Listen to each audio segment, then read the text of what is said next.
শ্ৰীমন্ত শংকৰ হৰি ভকতৰ জানা যেন কল্পতৰু তাহান্ত বিনাই নাই নাই নাই আমাৰ পৰম গুৰু তাহান্ত বিনাই নাই নাই নাই আমাৰ পৰম গুৰু।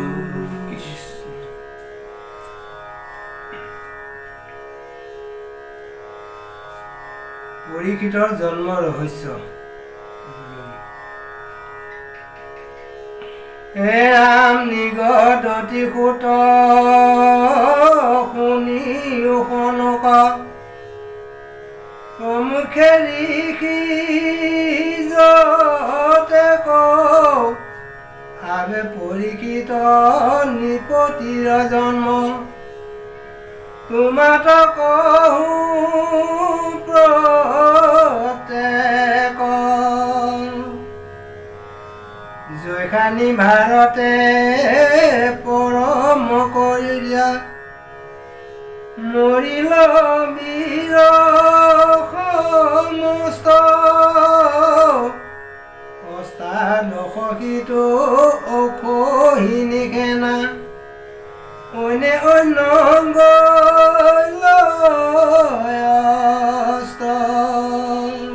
কৃষ্ণ হে বৈকুণ্ঠ পাৰিষদ সদৃশ গুৰুমতী বাপ আৰু আইমাতৃ হ'ব এনেভাৱে এয়া বৈকুণ্ঠ শাস্ত্ৰ মহাভাগৱত ধাৰাবাহিক অনুষ্ঠানটি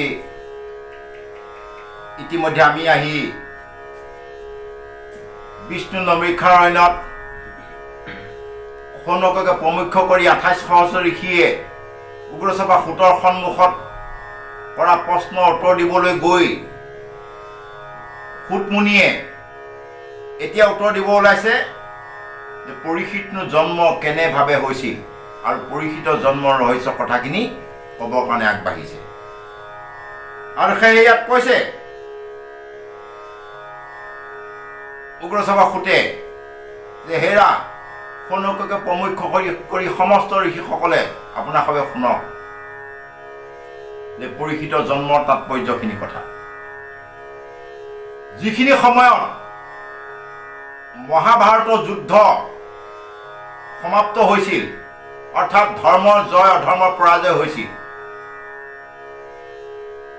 ধৰ্ম জয় অধৰ্মৰ পৰাজয় মানে পাণ্ডৱ পক্ষত 7 অখৰণী সেনা আৰু কৌৰৱ পক্ষত 11 অখৰণী সেনা এনেভাৱে মুঠ 18 অখৰণী সেনা সেই যুদ্ধত সমাগত অৰ্থাৎ সংলগ্ন হৈছিল আৰু সেই ইজনে সিজনে যুদ্ধ কৰি মাৰা কটা লাগি সমস্ত সেনাগণ নাশ পাইছিল আৰু নাশ পোৱা অন্তত এই কাহিনীটো অৰ্থাৎ এই কাণ্ডটো ঘটি পৰিছিল যিখিনি সময় নেকি পৰীক্ষিতৰ প্ৰকৃত জন্মৰ ৰহস্য হিচাপে বনি হৈ পৰিছিল কৃষ্ণ অযুত প্ৰমত্ৰ স্থিৰ বিক্ৰম বিকুদৰ মহাবীৰ ভাঙিল গদাৰ দুষ্ম প্ৰহাৰে কুৰু কুৰুনি পতিৰ কৌৰৱ ৰাজাৰ প্ৰীতি সাধু বুলি অস্বস্থ মানি পাঞ্চালীৰ পঞ্চ পুত্ৰ শিৰক কাটিয়া যোগাই লায়ানি কৃষ্ণ কৃষ্ণ হে প্ৰভুসকল, এতিয়া সেই কাহিনীটো আৰম্ভণিত পাতনি মেলা আগতেই কথাখিনি কেনেভাৱে আহি পৰিছে যে অযুত্ৰ প্ৰমোতৰ হস্তীয় বিক্ৰম বিকুদৰ মহাবীৰ অৰ্জুত মস্ত প্ৰমত্ত গুণ্ডা দতাল হাতী এক অৰ্জুত হাতীৰ শক্তি থকা মহাবলৱান ভীম, পাণ্ডৱৰ দ্বিতীয় পাণ্ডৱ 2 নম্বৰজন হ'ল ভীম। আৰু সেই ভীমে কৌৰৱৰ নৃপতি অৰ্থাৎ দুৰ্যোধনৰ কোবাই গদা যুদ্ধত টঙনিয়াই কৰঙন ভাগি পেলাইছিল। আৰু এই কৰঙন ভাগাৰ হেতুকে দুৰ্যোধন কেকাই গেঠাই জীৱ যোৱা নাই, কিন্তু কেকাই গেঠাই পৰি আছে। আৰু সেই দুৰ্যোধনৰ বন্ধু পৰম মিত্ৰ অশ্বস্থমা, দ্ৰোণাচাৰ্য পুত্ৰ অশ্বস্থমাই সেই বন্ধু অৰ্থাৎ মিত্ৰ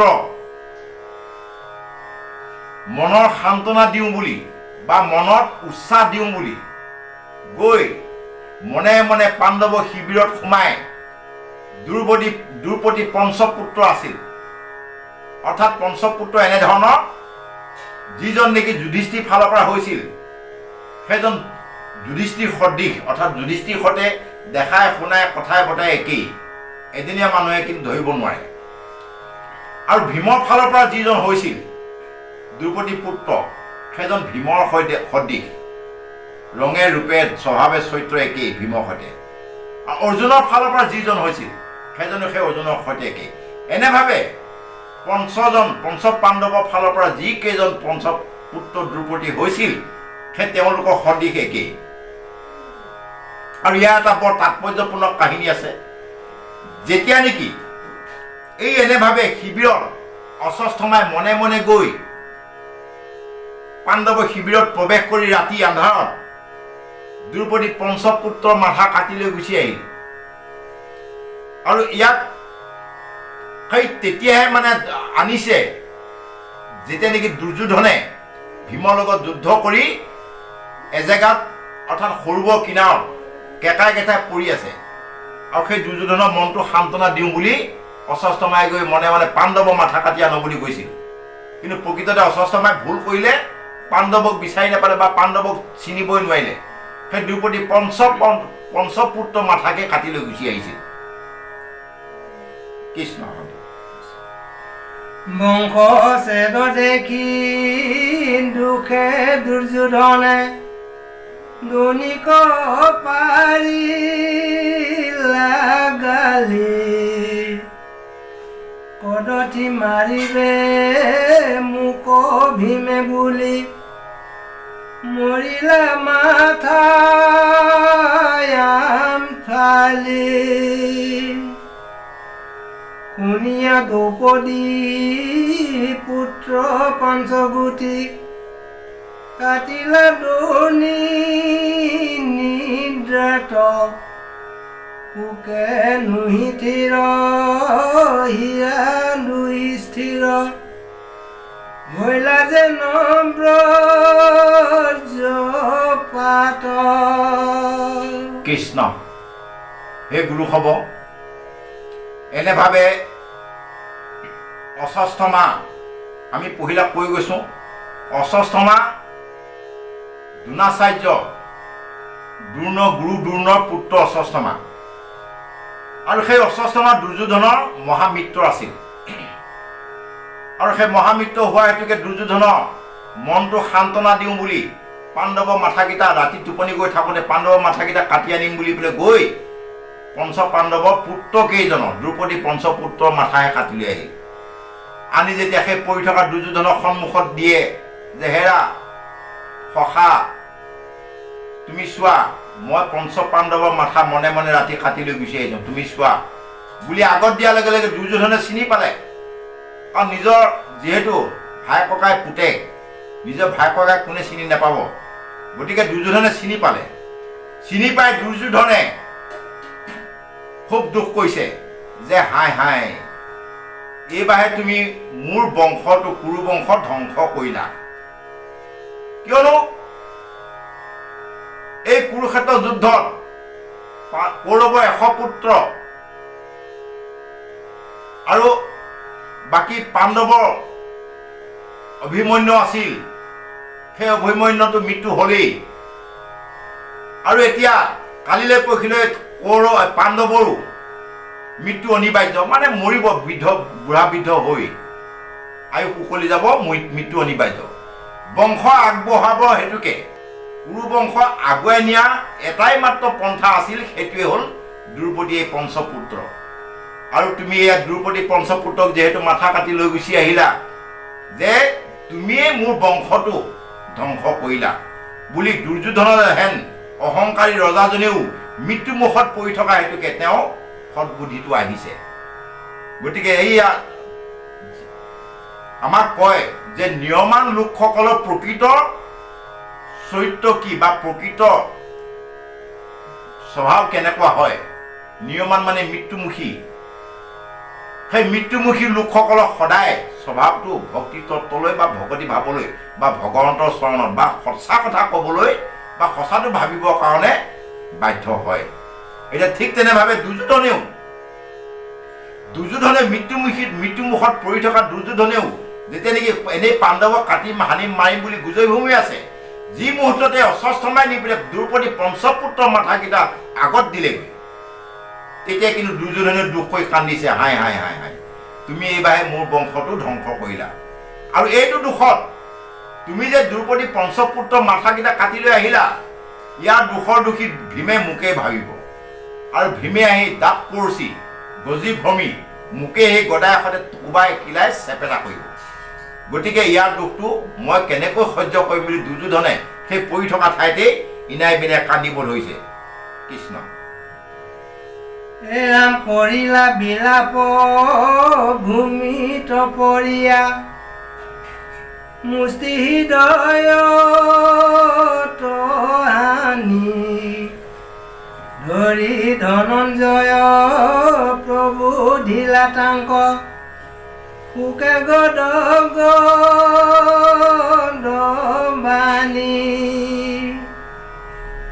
দুজন দ্বিজৰ মাথা ককাতিয়া, যাবে আনিলে দুটুক, নুগুচয় তাৱে মহাসতীটোৰ, দুষ্মহ পুত্ৰ শোক। কৃষ্ণ হে গুৰুমতী বাপ আৰু আইমাতৃ হ'ব। এতিয়া এনেভাৱে যেতিয়া সেই ৰাতি টোপনিত গৈ থকা অৱস্থাতেই অস্বস্থমাই মনে মনে নিশাচৰ হিচাপে গৈ শিবিৰত সোমাই দ্ৰৌপদী পঞ্চপুত্ৰ মাথাকেইটা কাটি আনে, তেতিয়া দ্ৰৌপদীয়ে ইনাই বিনাই কান্দি আছিল। আৰু সেই দ্ৰৌপদী ইনাই বিনাই বিলাপ কন্দন দেখি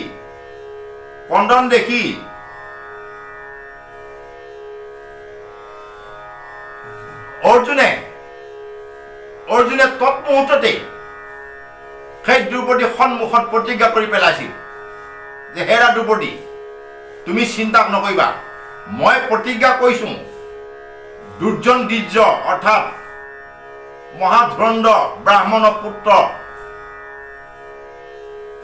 অস্বস্থমাক মই মোৰ পুত্ৰ যেনেকৈ মাথা কাটিছে তাৰো মাথাটো কাটি আনি তোমাৰ সন্মুখত অৰ্থাৎ তোমাৰ আগত দিম আহি। এনেভাৱে যেতিয়ালৈকে তোমাক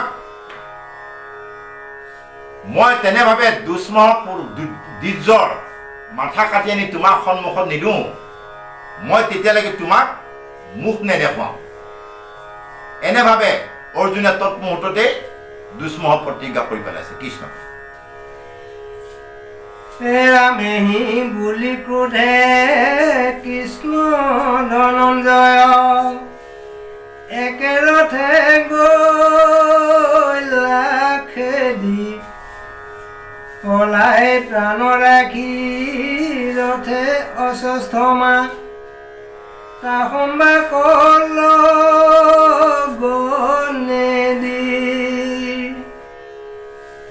সংকটত বাজি যাইবা কন পাৰি প্ৰহাৰিলা বৰ মহৰ দহোন দিশে চানি জ্বলি লয় অগনি যেন মহাপ্ৰলয়। কৃষ্ণ, হে প্ৰভুসকল, এনেভাৱে অৰ্জুনে প্ৰতিজ্ঞা কৰি দ্ৰৌপদীৰ আগত প্ৰতিজ্ঞা কৰি আহিছে যে হেৰা দ্ৰৌপদী, যেতিয়ালৈকে মই দুষ্ট অশ্বস্থমা মাথা কাটি তোমাৰ সন্মুখত হাজিৰ কৰাব নোৱাৰোঁ তেতিয়ালৈকে মই আৰু ফিৰি নাহোঁ। এনেভাৱে প্ৰতিজ্ঞা কৰি নিজৰ বন্ধু সখী ভগৱন্ত কৃষ্ণক লগত লৈ অৰ্জুনে দুৰ্জন দ্বিজ অৰ্থাৎ অশ্বস্থমাৰ পিছে পিছে ধনুষৰ লৈ খেদা লৈছে। আৰু অশ্বস্থমায়ো যিমান পাৰে নিজৰ ৰথত উঠি পলাবৰ কাৰণে চেষ্টা কৰিছে। আৰু এনেভাৱে গৈ এটা সময়ত এনেকুৱা এটা পৰ্যায়ত উপনীত হৈছে যিটো পৰ্যায়ৰ পৰা অৰ্থাৎ অশ্বস্থমা কোনোপধ্যেই আৰু পলাই যোৱা পন্থা বন্ধ হৈ গৈছে, অৰ্থাৎ যাব নোৱাৰাত পৰিছেগৈ। তেনে সময়তে উপায়হীন আমাৰ ভকতসকলৰ কথাতে আছে যে তলপৰা কুকুৰে একামু খায় একামু মাৰিব বুলি। ঠিক তেনেকৈ অশ্বস্থমাই যেতিয়া নেকি কোনোপিনে যাব নোৱাৰি উপায় নোহোৱা হৈ তেওঁ কি কৰিলে, অশ্বস্থমাই ব্ৰহ্মাস্ত্ৰ প্ৰহাৰ কৰিছে। আৰু সেই ব্ৰহ্মাস্ত্ৰ প্ৰহাৰ কৰাৰ লগে লগে ব্ৰহ্মাস্ত্ৰই এপেনৰ পৰা ভীষণ অগ্নিৰূপ ধাৰণ কৰি গোটেই সমস্ত জগতক এপেনৰ পৰা পুৰি আনিব ধৰিছে। মহাপ্ৰলয়ৰ এটা সূচনা আনিছে। এপেনৰ পৰা ধ্বংসলীলা আৰম্ভ হৈছে ব্ৰহ্মাস্ত্ৰৰ প্ৰভাৱত। কৃষ্ণ। হে ৰাম দেখি ধনঞ্জয় পায়া মহাভয় সখীক বুলি লম্বানি হে কৃষ্ণ কৃষ্ণ প্ৰভু ভগৱন্ত কিবা বনিয়া হৈছানি সংকট সময়ে বাৰে বাৰে ৰাখা ভকতৰ ভয় হাৰি তোমাৰ চৰণ বিনে নাহি গতি সম্প্ৰতি মোৰ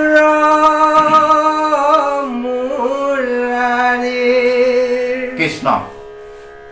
হে প্ৰভুসকল, এতিয়া বিভিন্ন জেগাত বিভিন্ন উদাহৰণেৰে সৈতে পাণ্ডৱৰ ভক্তি তত্ত্ব ব্যাখ্যান কৰি ভগৱন্ত প্ৰভু পাণ্ডৱৰ ভকতিত বশ্য হৈ পাণ্ডৱক সকলো সময়তে ৰক্ষা কৰে বুলি বিভিন্ন প্ৰবক্তা অৰ্থাৎ প্ৰবচকসকলে ব্যাখ্যা কৰি আহে আৰু আমিও কৈছোঁ। আৰু এতিয়াও সেই তেনে এটা পৰ্যায় পাইছে যেতিয়া নেকি অশ্বস্থমা ব্ৰহ্ম অস্ত্ৰই এপেনৰ পৰা ভীষণ কালৰূপ ধাৰণ কৰি এপেনৰ পৰা সমস্ত জগতক পুৰি ধ্বংস কৰি আহিছে। আৰু সেইখিনি তলকিব নোৱাৰি অৰ্জুনে তৎমুহূৰ্ততেই কাষতে থকা কৃষ্ণৰ চৰণত দীঘল দি পৰি তুতি প্ৰাৰ্থনা জনাইছে যে হে প্ৰভু, হে কৃষ্ণ, এইটো কি বস্তু? এনেকৈ সমস্ত জগতক যে তহিলং কৰি আহিছে, ধ্বংসলীলা আৰম্ভ হৈছে, ইয়াক মই একো বুজিব পৰা নাই। আৰু কৈছে বিভিন্ন সংকটৰ সময়ত আপুনি আমাক ৰক্ষা কৰি আহিছে আৰু এতিয়াও এই সংকটৰ সময়ত মহাবহনী এপেনৰ পৰা গোটেই পৃথিৱী ধ্বংস কৰি আনিছে, আপুনি মোক ইয়াৰ পৰাও ৰক্ষা কৰিব লাগে বুলি কৃষ্ণ প্ৰভু ভগৱন্তৰ চৰণত অৰ্জুনে দীঘল দি পৰিছে। আমি এটা কথা লক্ষ্য কৰিব লাগিব, এয়া অৰ্জুন আৰু আমাৰ মাজত কোনো পাৰ্থক্য নাই। আমি এই গতিকে পাৰ্থক্য নাই বুলি কৈছোঁ গুৰু হ'ব। এতিয়া অকণমান আগতেই যিজনা অৰ্জুনে গান্ধীধাৰী অৰ্জুনে গান্ধীৰ খৰ হাতত লৈ দ্ৰৌপদীৰ সন্মুখত বৰ মতা পুৰুষটো দেখুৱাই প্ৰতিজ্ঞা কৰিছিল যে মই অশ্বস্থমা মাথা কাটি তোমাৰ সন্মুখত দিব নোৱাৰালৈকে তোমাক মই মুখখন নেদেখুৱাওঁ বুলি প্ৰতিজ্ঞা কৰি আহিছে। কিয় এইটো আমাৰ চৰিত্ৰ, সম্পূৰ্ণ আমাৰ চৰিত্ৰ ইয়াত প্ৰদৰ্শন কৰিছিল। আমিবিলাকেও তেনেকৈ নিজৰ আইগৰাকীৰ সন্মুখত বৰ মতাপুৰুষে দেখুৱাই ডাংকুব মাৰি বিভিন্ন ধৰণৰ এনেকুৱা ঘাত প্ৰতিঘাত প্ৰতিজ্ঞা বৰ কথা বৰমাত কৈ পেলাম। আৰু অৰ্জুনেও তেনেভাৱে কৰিছিল। কিয় সেই প্ৰতিজ্ঞা কৰাৰ সময়ত অৰ্জুনে কৃষ্ণ প্ৰভু ভগৱন্তৰ পৰা কিবা সুধিছিল নে বাৰু? নাই সোধা। বা কিবা জানিব বিচাৰিছিল নে? নাই জনা, নাই বিচৰা জানিবলৈ। এতিয়া যেতিয়া নেকি সংকটৰ সময় আহি পৰে, অৰ্থাৎ বিপদৰ সময় আহিছে, তেতিয়া ততাতৈয়াকৈ ভগৱন্তক লগা হ'ল, অৰ্থাৎ কৃষ্ণৰ নাম স্মৰণ আহিছে। ঠিক তেনেকৈ আমিবিলাকেও যেতিয়ালৈকে সুখৰ সময় হ'ব, যেতিয়ালৈকে সম্পদৰ সময়ত, যেতিয়ালৈকে নিজকে নিজেই ল'ৰা ছোৱালী তিৰোতা ধন সম্পত্তি আশ্চৰ্য বিভূতি সুৰক্ষিত থাকিব, তেতিয়ালৈকে কোনো ভগৱানক কোনো দৰকাৰ নাই। মোৰে সম্পত্তি, মোৰে মান সন্মান, মইহে কৰিছোঁ, মইহে কৰিব জানো, এনেধৰণৰ। আৰু যি মুহূৰ্ততে এই সমস্তখিনি বিপদমুখী হ'ব, বিপদে আগুৰি ধৰিব, তেতিয়াই ভগৱন্তলৈ মনত পৰে বা ভগৱন্তক এই অৰ্জুনে এতিয়া বৰ্তমান যেনেকৈ শৰণাপন্ন হৈছে, আমিও তেনেকৈ শৰণাপন্ন হ'ব বিচাৰোঁ। কিন্তু হুই নুই মনত মুখে সৈতে কওঁ যে হে প্ৰভু তুমিহে জানা, ৰক্ষা কৰা, কিন্তু অন্তৰে কোৱা নাই, অন্তৰে সৈতে নকয়। কিন্তু এওঁলোকৰ এটা পাৰ্থক্য আছে কি? কৃষ্ণপ্ৰভু ভগৱন্তৰ চৰণত পাণ্ডৱে অন্তৰ্দৃষ্টিৰ সৈতে বা অন্তৰৰ সৈতে কায় মনোবাক্যৰ সৈতে শৰণাপন্ন হয়। এতিয়া আমাকো সেইটোকে কৈছে যে আমিও ভকতে ভগৱন্তৰ নাম যি মুহূৰ্ততে যেতিয়া জনক সহায় কৰিব, কিন্তু কায় মন বাক্য এক হ'ব লাগিব। কৃষ্ণ সেইটোকে আমাক দৰ্শাইছে। হে ৰাম হেনো বা বুলিবা আমিও মানুহক কৃষক কৰা গোচৰ, জানিলো তুমি সি পৰম পুৰুষ, জগতৰে মহেশ্বৰ। ৰাম নিজ বৰ্মৰূপে ভৈলা বেকত, মনত কৰি যুগুতি, মহাসুখে এক শৰণ ভকতে, লভুক ভজি মুকুতি। কৃষ্ণ হে প্ৰভুসকল, এতিয়া অৰ্জুনে ভগৱন্তৰ চৰণত শৰণাপন্ন হৈ ভগৱন্তৰ পৰা দয়া দৃষ্টি অৰ্থাৎ কৃপা বিচাৰি বা ৰক্ষা কৰিব হেতুকে প্ৰাৰ্থনা কৰি ভগৱন্তৰ চৰণত পৰিছে। আৰু অৰ্জুনে নিজকে নিজেই প্ৰশ্ন কৰিছে যে হে প্ৰভু, যে তুমি হয়তো ভাবিব পাৰা বা তুমি হয়তো ক'ব পাৰা যে ময়োতো তোমাৰ দৰে এজন মানুহ, আৰু মই মানুহ যেতিয়া মানুহ হৈ পেলাই এই ব্ৰহ্মস্ত্ৰ বা ব্ৰহ্মবাণৰ পৰা ব্ৰহ্ম অগ্নিৰ পৰা তোমাক মইনো কেনেকৈ ৰক্ষা কৰিম? কিন্তু আমি জানো তুমি যে প্ৰকৃত পৰম ব্ৰহ্ম, সমস্ত জগতৰ 14 ভুৱনৰ মালিক, তিনিতলিকৰ অধিপতি, যিজনা প্ৰভু ভগৱন্তৰ ইচ্ছা অনুযায়ী সৃষ্টি স্থিতি লয় তিনিও কাৰ্য সমাপন হয়। তেনেহেন প্ৰভু ভগৱন্ত নিজৰ ব্ৰহ্মময় ৰূপত তুমি এই ধৰাধামত অৱতাৰ গ্ৰহণ কৰিছা, আৰু এই অৱতাৰ গ্ৰহণ কৰিছা এয়েহে সন্তক পালন দুষ্টক দমন কৰিব হেতুকে। আৰু সন্তক তুমি পালনেই নহয় বুলি তোমাৰ এই ৰূপটো যিসকলে চিনি পাইছে বা চিনিব পাৰে, তোমাৰ চৰণত যদি শৰণাপন্ন হৈ তোমাৰ গুণানুকীৰ্তনৰ মাধ্যমেৰে যদি ভকতি কৰে, তেতিয়াহ'লে তুমি তেওঁ লোককো গতি দিয়া। গতিকে মই ভালকৈ এই কথাটো বুজি পাইছোঁ বুলি অৰ্জুনে তুতি মাধ্যমতে প্ৰকাশ কৰিছে। কৃষ্ণ হে ৰাম হেনয় ভকত বান্ধৱ মাধৱ, তোমাৰ তেজী আখেব, ভূঞা অন্ধমতি কোনো সম্প্ৰতি, ভজিবে কয়া নন্দেৱ। ৰাম জানিয়া চৰণে পখিলো শৰণে, তোমাৰ মই কিংকৰ, আকাশ কচানি আখৈ কিবা বনি কহিও মুত সতৰ। কৃষ্ণ, হে প্ৰভুসকল, এয়া প্ৰভু ভগৱন্ত কৃষ্ণৰ চৰণত তৃতীয়জন অৰ্থাৎ 3 নম্বৰ পাণ্ডৱ অৰ্জুন গান্ধীবধাৰী দ্ৰৌপদী পঞ্চপুত্ৰক মাথা কাটি নি দুৰ্যোধনৰ সন্মুখত দিয়াৰ শোকাকুল অৱস্থাত দ্ৰৌপদীৰ সন্মুখত ভীষণ প্ৰতিজ্ঞাবদ্ধ হৈ মাধৱে অৰ্থাৎ শ্ৰীকৃষ্ণ চলোৱা ৰথত উঠি অশ্বত্থামাক পিছে পিছে খেদি খেদা মাৰি যাওঁতে অশ্বত্থামাই উপায়ন্ত হৈ যেতিয়া ব্ৰহ্মবাণ প্ৰহাৰ কৰে আৰু সেই ব্ৰহ্মবাণৰ তাৎপৰ্য বুজিব নোৱাৰি অৰ্জুনে প্ৰভু ভগৱন্তৰ চৰণত শৰণাপন্ন হৈ পৰি থকা তুতি মিনতিৰ মাধ্যমেৰে কথাখিনি ভাগৱতে প্ৰকাশ কৰি আছে।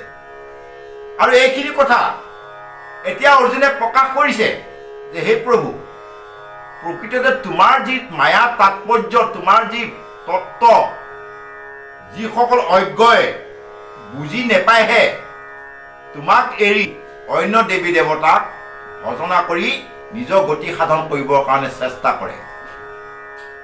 অৰ্থাৎ যিসকলে ভগৱন্তৰ চৰণত শৰণাপন্ন হৈ ভগৱন্তৰ ভকতি নকৰি অন্য দেৱী দেৱতাক অন্য পন্থাৰ সৈতে নিজৰ গতি সাধন কৰিব চেষ্টা কৰা সকলক অজ্ঞ বুলি কৈছে।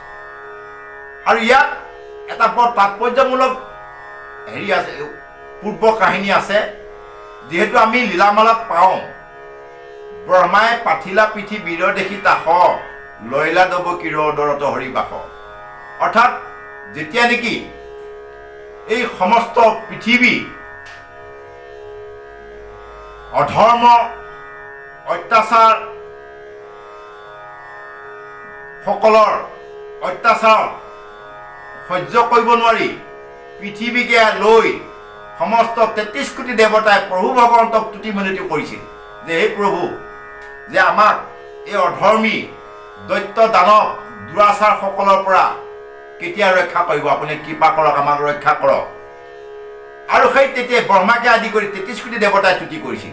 আৰু সেই তেতিয়াই প্ৰভু ভগৱন্তই কথা দিছিল যে তোমালোকে যোৱা চিন্তা নকৰিবা, মই এটা সময়ত গৈ গোকুলত অৰ্থাৎ মথুৰাত জন্মগ্ৰহণ কৰি মই ভূমিভাৰ হৰণ কৰিম, অৰ্থাৎ দুষ্টক দমন সন্তক পালনৰ হেতুকে মই অৱতাৰ গ্ৰহণ কৰিম।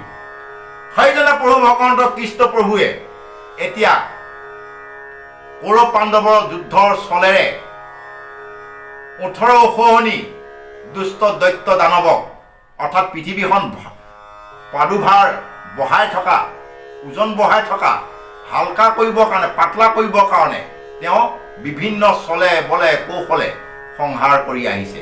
আৰু সেইজন প্ৰভু ভগৱন্তক অৰ্জুনে এতিয়া কি বুলি কৈছে যে জানিয়া, যিসকলে প্ৰকৃততে জানে তোমাৰ স্বভাৱ চৰিত্ৰ বা নিয়ম নীতি, তোমাৰ ভকতি তত্ত্ব, সেইসকলে তোমাৰ বাহিৰে অন্য কোনো পধ্যে আন দেৱতাক আচৰণ বা আন দেৱতাক তুতি মিনতি নকৰে। আৰু ময়ো এতিয়া তোমাক বুজি পাইছোঁ, যিহেতু কি বহনি আমাক খেদি আহিছে মই উত্তৰ লিখিব পৰা নাই, তুমি কৃপা কৰা, তোমাৰ চৰণত মই পৰিছোঁ, তুমি ৰক্ষা কৰা বুলি এইখিনি কথা অৰ্জুনে তুতি মিনতি চলেৰে আমাকে দৰ্শাবৰ কাৰণে অৰ্থাৎ বুজাবৰ কাৰণে চেষ্টা কৰিছে। হে প্ৰভুসকল, এনেভাৱে অৰ্জুনে তুতি মিনতিৰ মাধ্যমেৰে অশ্বত্থামা খেদি যোৱা অশ্বত্থামা ব্ৰহ্মবাণৰ বিপদৰ পৰা ভগৱন্তক তুতি মিনতি কৰিছে। আৰু আমিও এই ভাগৱত বাণীময় মূৰ্তি প্ৰভু ভগৱন্ত মূৰ্তিমন্ত হৈ থকা এই ঠাইৰ পৰাই সমস্ত জগতৰ যি নেকি বৰ্তমান কৰোণা মহামাৰী ব্ৰহ্ম বিপদৰ পৰা ৰক্ষা পাবৰ কাৰণে সমস্ত জগতক ৰক্ষা কৰিবৰ কাৰণে আমি যিজনা প্ৰভু ভগৱন্তই নেকি ভগৱন্তৰ চৰণত নেকি অৰ্জুনে প্ৰাৰ্থনা কৰিছে, আমি মহাপাপী আপোনাৰ সৰ্বচৰণত দাসে সেইজনা প্ৰভু ভগৱন্তৰ চৰণত আমি শৰণাপন্ন হৈ প্ৰাৰ্থনা জনাব বিচাৰোঁ সমস্ত জগতক যাতে তেওঁ এই মহামাৰী ৰোগৰ কবলৰ পৰা ৰক্ষা কৰে। এইখিনিকে কৈ আপোনাৰ সৰ্বচৰণত আমি ভুল ত্ৰুটি মাৰ্জনা বিচাৰি আমাৰ আজিলৈ ভিডিঅ'টি সামৰণি মাৰিছোঁ। কৃষ্ণ।